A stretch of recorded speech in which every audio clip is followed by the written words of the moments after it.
మా అమ్మాయి marriage day కదా, టిఫిన్కి అయితే గారెలు అలాగే సేమియా చేశానండి. ఇంకా మ్యారేజ్ డేలకి అలాగే పుట్టినరోజులకి అయితే కంపల్సరీ సేమియా గారెలు అయితే చేసుకుంటాము. మా ఇంట్లో వాళ్ళందరికీ కూడా గారెలు అంటే చాలా ఇష్టం అండి.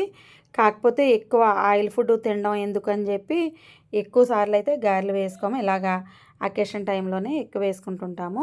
గారెల్లోకి అయితే వేరుశెనగ గుళ్ళు చట్నీ అయితే చేస్తున్నానండి. ఇంకా సాయంత్రం అయితే ఇంట్లో పార్టీ ఉందండి. ఇంక ఈ పూటకైతే బయట నుంచి ఇలా కర్రీలు తెచ్చేసుకున్నాము. ఈ కర్రీ అయితే ఎండుమెత్తళ్ళు ఎగ్గు కర్రీ అండి. చాలా టేస్ట్ బాగుందంట. నేనైతే థర్స్డే నాన్ వెజ్ తినండి, అందుకే నేను పన్నీర్ కర్రీ తెప్పించుకున్నాను. ఇంకా పిల్లలకు కూడా పన్నీర్ కర్రీయే తెప్పించేసాము. పన్నీర్ కర్రీ కూడా టేస్ట్ బాగానే ఉంది. ఈవినింగ్ అయితే మొత్తం మా ఫ్యామిలీ అందరూ కూడా వస్తారు కదా, ఇంకెలాగ పార్టీ ఉంది కదా అని చెప్పి ఈ పూటకైతే ఇలా హోటల్ నుంచి తెప్పించుకునే తినేసామండి.